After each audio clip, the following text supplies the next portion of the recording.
이번 시간에는 돈보스코와 성 프란치스코 살레시오가 어떤 관계가 있는지, 그리고 이어서 프란치스코 살레시오 성인이 어떤 분이신지 간략하게 알아보도록 하겠습니다.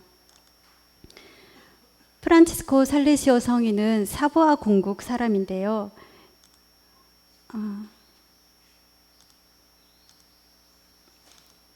지금 왼쪽 지도를 보면 여기 빨간 점 위치가 현재는 사부아 지역이고 프랑스 영토입니다. 선생님들이 가셨던 안느시 그런 곳이 사부아 그 지역이죠. 그 이렇게 뭐라지 몽블랑 이렇게 올라가고 막 그랬던 그 기억 나시죠?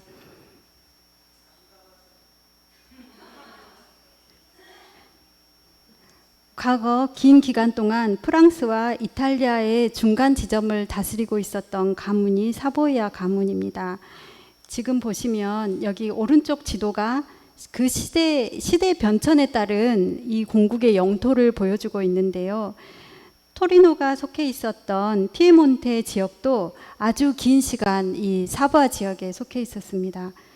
그 토리노에 이 가문의 왕궁이 있는데 토리노가 예전에 원래는 샤블레라고 하는 곳이 그 주도였는데요. 사부아 공국의 주도였는데 토리노로 옮겨지게 돼요. 프랑스의 침략에 방어하기 위해서 알프스 너머로 오게 된 거죠. 돈보스코의 생애에서 이탈리아가 통일이 되는데 이때 이탈리아 통일의 주역이 이 사보이아 가문입니다. 빅토리오 임마누엘레 2세가 이 가문 사람이고요. 당연히 토리노와 피에몬테 사람들은 그러니까 같은 사부아 사람인 프란치스코 살레시오에 대해서 자연스럽게 많이 들었을 것이고 많이 접했겠죠. 그리고 많이 공경했을 것이고요. 그래서 사실 그 돈보스코 시대에 여러 성인들이 있는데 그분들이 다들 프란치스코 살레시오하고 연관이 되어 있어요. 이런 배경 안에서 돈보스코도 프란치스코 살레시오 성인의 영성을 자연스럽게 접하고 그 영향을 받습니다. 구체적으로는 키에리 신학교에서 독서와 연구, 종교 수업 등을 통해서 그렇게 했고, 또 사제 서품 후에는 토리노의 사제학교에서 요셉 가파소 신부님 영향으로 이 성인을 만나게 됩니다. 돈보스코가 살았던 시대의 토리노는 매우 복잡한 도시였고 그 시대 또한 굉장히 복잡했지만 동시에 여러 성인들이 함께 살았는데 꼬톨렌고 성인도 있었고 요셉 가파토 신부님도 그 성인이세요. 아마 선생님들 기억나실 거예요. 토리노 가셨을 때 도우미신 마리아 대성전 그 거기에서 이렇게 큰 길로 올라오면 그 교차로의 가운데 그 사형수를 동반하는 카파소 신부님 성상에 대해서 제가 잠깐 이야기해 드렸던 기억이 나는데요. 그 카파소 신부님 영향도 있었습니다. 돈보스코는 이미 사제서품 전에 피정을 하면서 결심을 세우는데 결심 4번은 성 프란치스코 살레시오의 애덕과 온유함이 만사에 나를 인도하도록 한다입니다. 이 애덕이 이게 까리타스이죠. 프란치스코의 애덕과 온유가 돈보스코의 길잡이가 되어준다는 의미이고 이것은 돈보스코의 모든 것이 시작되었다라고 할 수 있는 9살 때의 꿈하고도 연결이 됩니다. 기억나시지요? 9살 때의 꿈. 그 예수님이 주먹 다짐을 하지 말고 온유와 사랑으로 이 애들을 네 친구로 삼아라. 그들에게 죄의 추함과 덕의 고귀함을 말해주어라 라고 하는 그 꿈이었죠. 그렇게 해서 돈보스코는 첫 오라토리오의 이름으로 프란치스코 살레시오 성인을 택합니다. 1844년이고요. 피나리디시 헛간에 마련한 경당에 성 프란치스코 살레시오의 작은 초상화를 걸고 봉헌합니다. 46년입니다.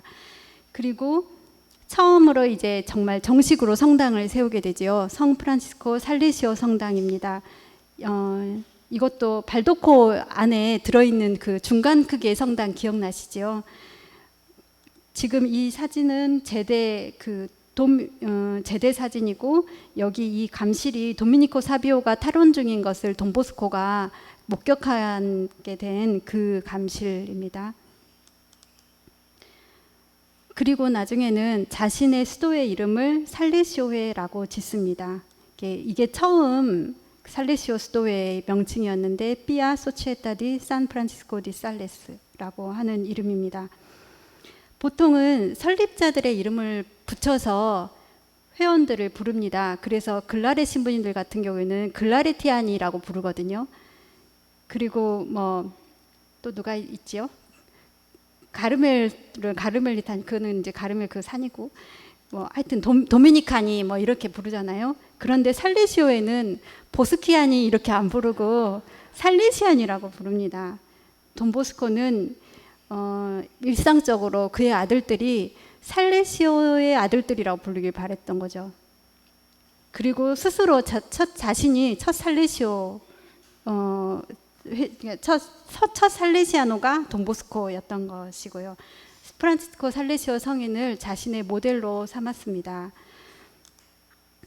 돈보스코의 회상에서 이 책에서요, 왜 프란치스코 살레시오 오라토리오라고 했는가 하는 이유가 돈보스코가 두 가지를 적어요. 두 가지라고 하면서 세 가지를 적으세요. 근데 그 중에 하나가 이거예요. 우리의 사도직은, 함께 읽을까요? 우리의 사도직은 많은 침착성과 온유함을 요구했다. 우리는 그의 탁월함과 사도직의 열매를 본받을 수 있는 은혜를 하느님께 전부해주도록.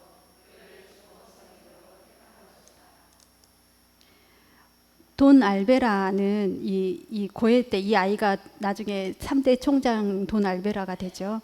돈 알베라는 그 돈보스코가 그 시대에 선을 행하기 위해 마음의 길을 찾을 필요가 있었고, 온유의 스승이자 모델인 성인의 표양과 활동에 대해 연구하고 그 표양들을 따르려고 노력했다라고 하면서 돈보스코가 왜 스스로 자신이 살레시안이 되고자 했는지에 대해서, 그리고 또 왜 그의 아들들이 살레시안이라고 불리기를 바랐는지에 대해서 이야기를 합니다. 그렇게 해서 마침내 두 성인의 공통점을 이야기할 수 있게 됩니다. 겸손의 바탕을 둔 온유와 사랑, 그리고 영혼 구원에 대한 매진. 말년까지도 젊음에 넘치게 열정을 가지고 있었는데 그 열정이 바로 영혼 구원에 대한 열정이었죠. 그리고 본성을 통제하여 충동적인 분노를 억제하면서 경건하고 낙천적인 인본주의, 즉 그리스도교적인 인본주의를 택합니다.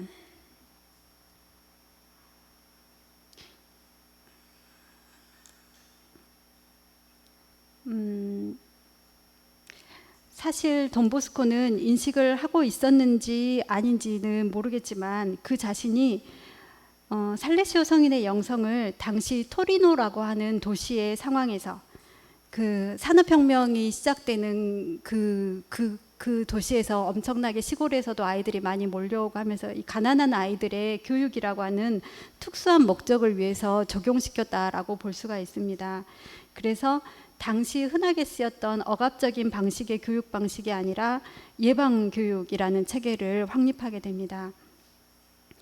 우리 수도의 탄생 배경부터 연구해 가면서 제가 확인할 수 있었던 것이, 일본으로 온 살레시안들이 일본이라는 특수한 상황, 그때 당시의 상황 안에서 돈보스코의 방식으로 선교를 하는 데 있어서 한편에서는 돈보스코의 빈촌시오적인 요소를 강조할 필요가 있었고, 이 까리타스 활동을 살레시오 성인의 영성을 바탕으로 시작할 수밖에 없었겠구나. 왜냐하면 본인들이 그렇게 배웠으니까요.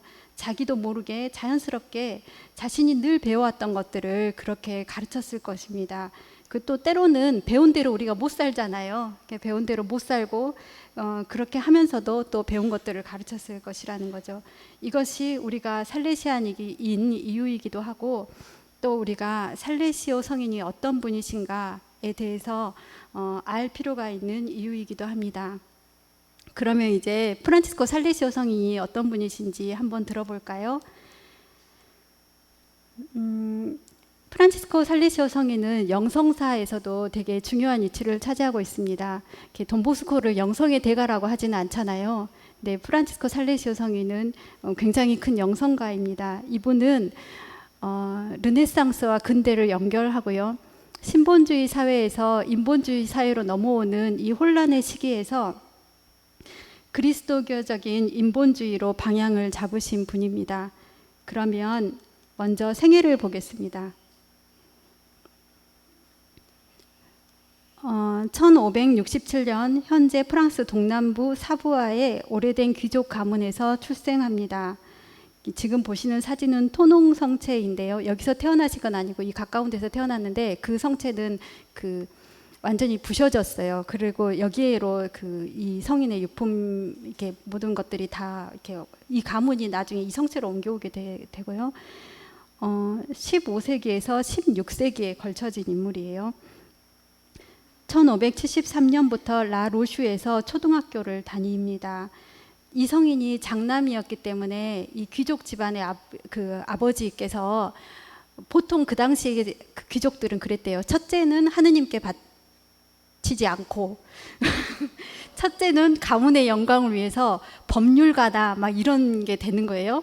그리고 둘째는 하느님께 바치고 셋째는 장사를 해서 가문의 돈을 이렇게 하는 조금 이렇게 하여튼 사업적인 그런 식으로 많이 키웠다고 해요. 근데 이분은 첫째셨기 때문에 아버지께서 굉장히 이 성인을 이 아들에게 야망을 가지고 계셨어요. 그래서 교육을 잘 시키려고 하셨는데요. 1578년부터 파리 클레르몽 예수의 학교에서 인문학, 철학, 신학 등을 배웁니다. 그리고 나서 그 상황에서요, 파리 클레르몽에 있을 때 1586년에서 1587년에 굉장히 큰 영적 위기를 갖습니다. 이 시기에 가 어떤 시기냐면 당시에 칼뱅의 예정설이 풍미하던 시기예요. 근데 칼뱅의 예정설은 그러니까 선생님들도 이렇게 역사 시간에 배운 기억이 잠깐 있으실 거예요. 구원이 예정되어 있다는 거예요. 그래서 어떤 사람은 구원받도록 예정되어 있는데 어떤 사람은 아무리 노력해도 이 사람은 구원으로 예정되어 있지 않다는 것이죠. 그래서 근데 이 젊은이가 자기 자신을 봤을 때 자기는 아무래도 구원으로 예정되어 있지 않을 것 같은 거예요. 그러니까 얼마나 괴롭겠어요. 이 신앙심 깊은 이 사람이. 그래서 굉장히 괴로워해서 살이 쭉쭉 빠지고 이렇게 되었다고 해요. 그래서 그러다가 이 젊은 친구가 어느 날 기도를 하게 됩니다. 이 기도의 내용을 시간이 많지 않으니까요. 그냥 제가 읽을게요. 어떤 일이 일어나든지 주님, 모든 것은 당신의 손안에 있습니다. 그리고 그 길은 정의와 진리입니다. 지금 생각해 보세요. 내가 구원받지 못하도록 예정되어 있을 것 같은 이 마음이 드는 이 젊은이가 이 기도를 하는 거예요. 저를 위해 마련하신 것이 무엇이든지 당신은 언제나 정의로운 판관이시며 자비로운 아버지이시니 저는 당신을 사랑할 것입니다. 주님, 저는 여기서 당신을 사랑할 것입니다. 오 나의 하느님, 저는 언제나 당신의 자비를 희망하고 언제나 당신을 찬양합니다. 오 나의 주 예수여, 살아있는 이들의 땅에서 당신은 언제나 나의 희망이며 구원입니다. 이 기도의 내용을 보면 하느님께 대한 무한한 신뢰를 표현합니다. 그분이 나를 구원하시든 하시지 않든 무엇을 주시든지 주시지 않든지 단순하게 하느님을 사랑하고 그분의 선의의 손길에 자신을 맡기겠다는 표현입니다. 대가를 바라지 않고 하느님을 사랑하는 것, 하느님에 대해서 깊고 자유로운 마음으로 그분을 사랑하는 것. 이 기도를 바치고 이 젊은이가 마음의 평화를 찾게 됩니다. 그러면서 그동안 갖고 있었던 예정설에 대한 그 자신의 갈등이 해결이 되는 거죠. 이렇게 해서 이 영적 위기가 프란치스코 살레시오 성인에게는 굉장히 큰 그 삶의 이슈가 돼요. 자기 삶의 비밀이 바로 여기에 있어요. 그리고 신해론에 이것이 많이 드러난다고 이야기합니다. 다시 앞으로 가서요. 그리고 이제 아버지가 그때 당시에 세상에서 처음 생긴 대학이 파도바 대학이죠. 1589년에서 1591년까지 파도바 대학에서 법학 박사를 받습니다. 교회법과 시민법을 공부하고요. 1592년 샹베리에 있던 사부아의 의회 변호사로 등록을 하게 됩니다. 이렇게 아버지의 뜻을 따라서 살아가긴 했지만 사실 마음 깊은 곳에서는 항상 사제가 되고 싶은 마음이 있었어요. 그래서 그 아버지를 설득해서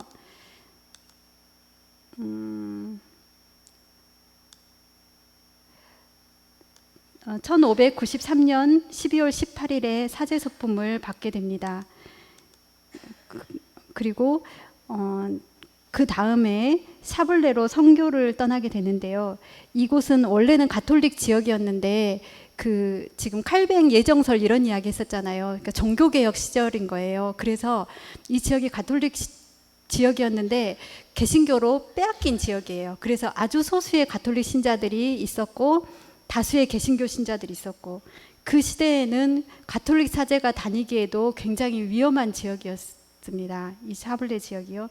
이곳을 다시 가톨릭으로 넘어오게 하신 분이세요. 이분이요. 자신의 표양으로, 사랑으로, 그리고 또 용기 있게 가서 강론을 해도 사람들이 들을 수 없어요. 왜냐하면 그 주변에서 사람들이 이 사람을 가만히 안 놔둘 거잖아요. 그래서 이분이 하신 것이 이렇게 강론을 종이에 적어서 문에다가 이렇게 넣는 거예요. 그렇게 해서 저널리스트의 주보가 된 이유가 여기에 있습니다.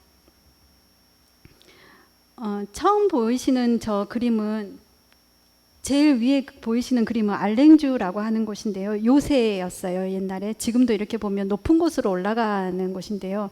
이분이 아무 데서나 잠을 잘 수가 없었기 때문에 처음에는 이 알랭주 요새로 멀리 선교를 가도 다시 돌아와서 여기서 잠을 잤어야 했고요. 두 번째로 보이시는 나무는 이렇게 어느 날 밤에 돌아오다가 이 나무가 그런 건 아닌데 이야기가 있어요. 이렇게 짐승이 쫓아와서 나무 위로 올라가서 그 나무 위에서 하룻밤을 지내게 되는데, 똥똥 얼어있는 성인 이제 이 젊은 사제를 사람들이 이렇게 내려와서 이렇게 구해줘서 이렇게 했다는 그런 이야기가 있고요. 아래는 사진은 신심생활 인문입니다. 그렇게 해서 샤블레 선교를 하게 되고요. 그다음에 주교 서품을 받습니다. 주교는 제네바 주교로 서품을 받아요. 근데 제네바는 칼뱅의 본고지입니다. 그래서 제네바로 들어가지 못하고 안느시에서 유배처럼 있었다고 하는 이야기 들으셨지요? 그 주교로 있으면서 여러 일들을 합니다. 지금 보시는 것과 같고요. 1922년, 그러니까 지금으로부터 400년 전에 돌아가셨습니다. 리옹에서 돌아가셨습니다. 그리고 시복이 1661년 되셨고 시성은 1655년, 그리고 교회 학자로 선포됩니다. 1877년에요. 그리고 가톨릭 작가와 언론인들의 주보 성인으로 1923년 선포가 됩니다. 중요한 것은 프란치스코 살레시오 성인의 영적 가르침이지요. 먼저는 그리스도교 완덕은 특별한 훈련이나 실천에 있는 것이 아니라 하느님 사랑과 이웃 사랑에 있습니다. 그래서 그분이 설립한 성모 방문회는 종전의 수도회가 회칙으로 엄격한 고행을 명했죠. 옛날에 막 편퇴 이런 것도 하고 그랬잖아요. 근데 그렇지 않고 신체적으로 연약한 여인들도 입회할 수 있도록 좀 더 덜 엄격하게 조절을 했는데, 이분이 생각하는 것은 이거예요. 완덕에 이르는 것은 육체적인 고행이 아니라 정신적인 희생. 즉 자기 뜻을 떠나서 모든 것에서 하느님의 뜻을 따르는 그 고행에 있다는 거예요. 네, 육체적인 고행이 아니라 지금 현재 우리들이 받아들이고 있는 것이죠. 진정한 성성, 이번 참된 성성은 모든 그리스도인들의 의무입니다. 세상에서 생활하고 있는 모든 계층의 평신도들이 자신의 신분과 직업 안에서 다양한 방법을 통해서 완덕으로 나아갈 수 있습니다. 그래서 성성은 신부들이나 수녀들의 특권이 아니라는 거예요. 모든 그리스도인들에게 저는 이 말이 참 좋았는데, 예수님께서 잔치에 낮은 자리에 앉았던 형제에게 앞자리에 가서 앉으라고 하는 그 이야기 나오잖아요. 그런 것처럼 하느님께서 친구여 더 앞자리로 올라앉게 라고 하는 초대에 우리 모두는 초대받았다라고 하는 것입니다. 그래서 우리 모두는 바로 이 하느님의 산으로 오르라는 의무에 묶여 있고, 그것이 서로 같은 것이 아니라고 하더라도 같은 길로 향하고 있다는 것이죠. 성화와 완덕이 수도원 안에만 있는 것이 아니라 어떤 생활 조건이든지 세상 안에서 실현될 수 있다라고 하는 것은 그분이 1600년, 1500년 말에서 1600년 초에를 사셨잖아요. 그 시대에는 굉장히 획기적인 일이었어요. 수도자들이 성인이 되는 거지, 이렇게 평신도들은 그거를 이제 수도자들한테 맡겨놓은, 기도해달라고 맡기는 그런 정도로 생각을 했던 시대니까요. 그래서 훗날 이것이 그 성화와 현실에서 살아가는 것들을 같이 이렇게 연관시키는 평신도들을 향한 제2차 바티칸 공의호소가 바로 이 성인에게서 시작되어서 태어나게 됩니다. 교의 현장, 사목 현장, 그리고 평신도 사도직에 관한 교령, 그리고 또 최근에 기뻐하고 즐거워하여라 라고 하는 그것까지 연결이 되지요. 여기 한번 주교가 여기서부터 한번 읽어볼까요?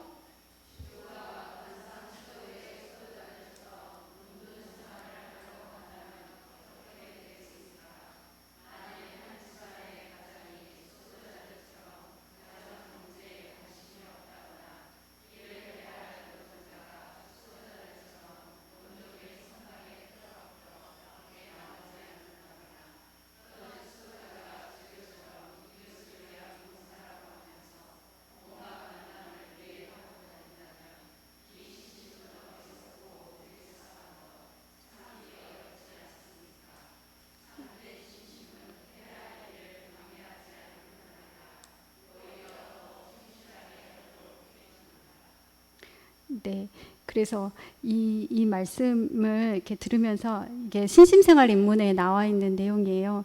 네, 제가 이제 제가 이제 스님들도 다 아시지만 제가 약한 인간이잖아요. 그래서 또 누구 수녀님이 생각이 나던구만 이런 생각이 들었어요. 근데 사실 그게 아니라 나 자신을 봐야 되는 거잖아요. 그래서 제 자신을 보게 되더라고요, 다시. 당시에 르네상스가 일어나면서 신본주의 사회에서 인본주의 사회로 넘어가게 됐다라고 이야기를 드렸는데, 이 둘의 조화를 추구하셨던 분이 프란치스코 살레시오 성인이라고 했지요. 그리스도교 인본주의의 핵심은 인간이 하느님의 모상이라는 거예요. 그래서 하느님을 향한 인간의 여정은 그 자신의 본성 안에 새겨져 있고 그 본성을 인식하는 데서 출발합니다. 그래서 영성의 중심은 우리를 위해 사람이 되신 하느님의 아들 예수입니다. 그래서 이게 예수 성심 신심하고 이렇게 인간의 정말 그 모습, 그 예수 성심의 신심하고 연결이 돼요. 자기 존재의 살아있는 중심인 자신의 심장을 다른 살아있는 존재인 예수님께 드리는 것입니다. 인간 존재의 중심인 마음의 영성으로 그는 영적 성장의 장소를 마음을 이렇게 지목합니다. 마음은 인간 전체의 살아있는 중심이고 한 사람의 큰 변화가 일어나는 장소입니다. 어떤 변화가 한 사람한테 일어난다는 것은 그 사람의 존재 중심의 마음이 바뀌었다는 이야기죠. 마음이 달라졌을 때, 그래서 우리 의지를 하느님의 뜻대로 일치하는 것, 그분이 좋아하실 대로 하는 것, 그러니까 그래서 이런 이유 때문에 나는 무엇보다도 여러분이 마음에 예수님과 함께 살아갑시다. 비바제수라는 거룩한 말씀을 새기기를 바랍니다. 라고 쓰십니다. 우리 비바제수가 여기서 나와요. 예수님과 함께 살아가십시다. 이런 표현이고요. 한편으로는 이렇게 예수님 만세 이런 표현이기도 해요. 아몬드 나무가 그 씨로부터 나오듯 이 마음으로부터 나오는 여러분의 삶은 구원의 이 신성한 말씀으로 새겨진 그 행동들, 그 열매들을 생산할 것입니다. 그래서 이것은 우리의 의지를 하느님의 뜻에 일치하도록 하고 하느님이 좋아하실 대로 하는 것을 말합니다. 주님의 말씀을 통해서 주님의 말씀의 씨앗이 우리 마음에 새겨져서 우리가 이렇게 행동으로 나올 수 있도록요. 그리고 애덕이 모든 덕들 가운데 첫 자리를 차지한다고 이야기하십니다. 왜냐하면 사실은 덕은 사랑의 질서이기 때문입니다. 이렇게 말씀하세요. 인간이 우주의 완성이라면 인간의 완성은 그 영혼에 있고, 영의 완성은 사랑에 있으며 사랑의 완성은 애덕에 있습니다. 여왕벌이 날 때에는 거느리고 있는 수많은 일벌에 둘러싸여 비행을 합니다. 이와 마찬가지로 사랑도 사령관이 병사들을 다루듯이 다른 모든 미덕들을 이끌고서 우리 마음으로 들어옵니다.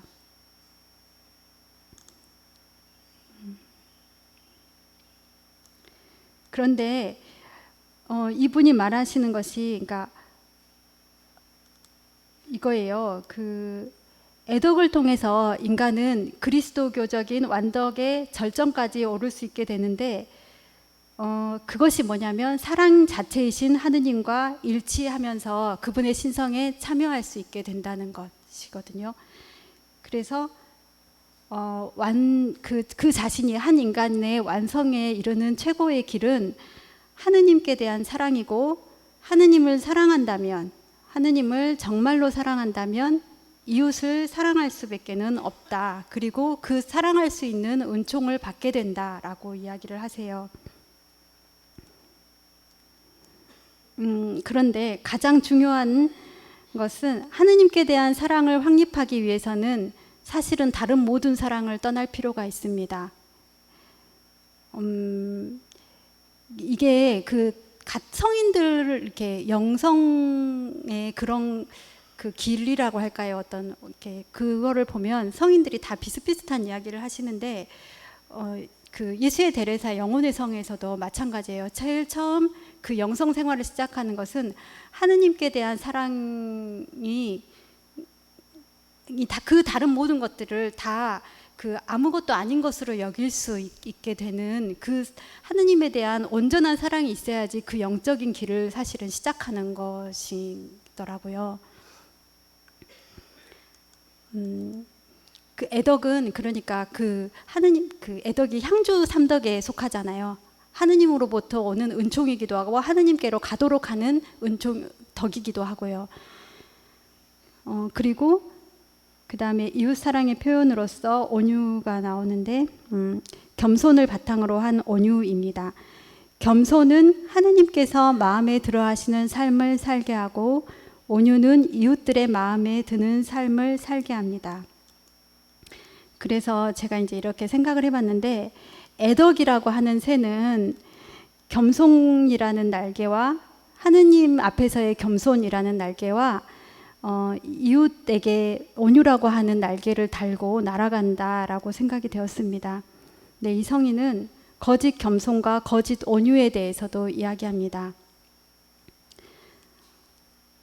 간교하게도 마귀는 사람들이 자기 양심을 살피지 못하게 하고 사람들로 하여금 이 두 가지 덕을 지닌 사람처럼 보인다는 것만으로 만족하게 만듭니다. 이런 사람들은 스스로를 온유하고 겸손한 사람이라고 믿지만 실제로는 그렇지 않습니다. 이게 얼마나 찔리는 말인가 싶었어요. 근데 이런 말씀들이 다 신심생활 입문에 나와요. 근데 우리가 제일 처음 지원자 때 신심생활 입문을 받지만 사실 우리가 지금 봐도 그거를 살지 못하거든요. 근데 거기서부터 다시 우리가 시작해야 되지 않는가 하는 생각도 하게 되었습니다.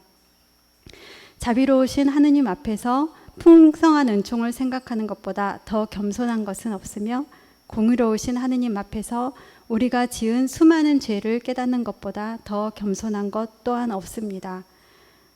하느님께서 우리를 위해 하신 일과 우리가 하느님께 해드린 일이 무엇인지 성찰해 보십시오. 우리 죄를 곰곰이 성찰하듯이 하느님의 은총도 낱낱이 헤아려 봅시다. 우리가 잘났기 때문에 좋은 성품을 지닌 것이 아니라는 사실을 잊지만 않는다면 하느님의 은총을 안다고 해서 우리가 교만해질 염려는 없습니다. 이래서 하느님께 겸손을 이야기하는 거예요. 이런 바탕을 가지고서요. 그리고 이렇게 말씀하시죠. 우리 주님께서 우리에게 남겨주신 중요한 교훈을 잊지 마십시오. 그러기 위해서 그것을 하루에 100번이라도 반복해야 합니다. 즉, 나는 마음이 온유하고 겸손하니 나를 본받으시오. 이것이 전부입니다. 이렇게 이웃에게 온유한 마음을 가지며 하느님께 겸손한 마음을 가져야 합니다. 프란치스코 살레시오 성인은 굉장히 사랑스러운 성인이세요. 이분이 우리의 가장 밑바탕을 이루고 있습니다. 우리에게는 극단적인 덕을 쌓으라고 하고 뭔가 기행처럼 보이는 행동을 하라고 요구되지 않아요. 다만 겸손과 온유의 날개를 단 애덕으로 참 하느님의 모상이신 예수 그리스도를 닮아가는 것, 그분의 성심을 살고 전하는 것, 사랑하고 사랑받는 것, 그것이 우리에게 요구되는 것이죠.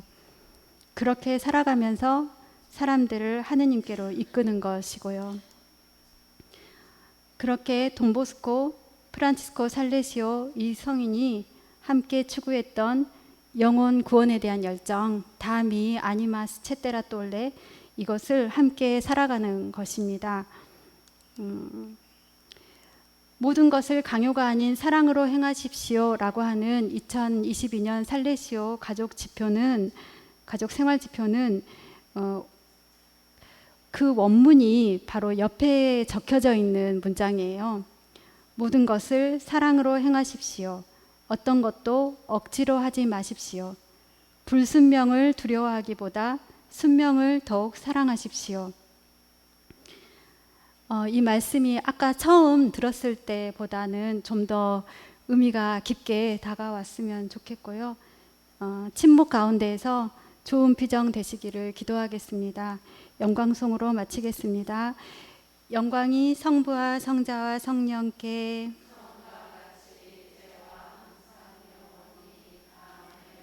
성 프란치스코 살레시오, 성 요한 보스코, 신자들의 도움이신 성모 마리아님, 예수 성심, 성부와 성자와 성령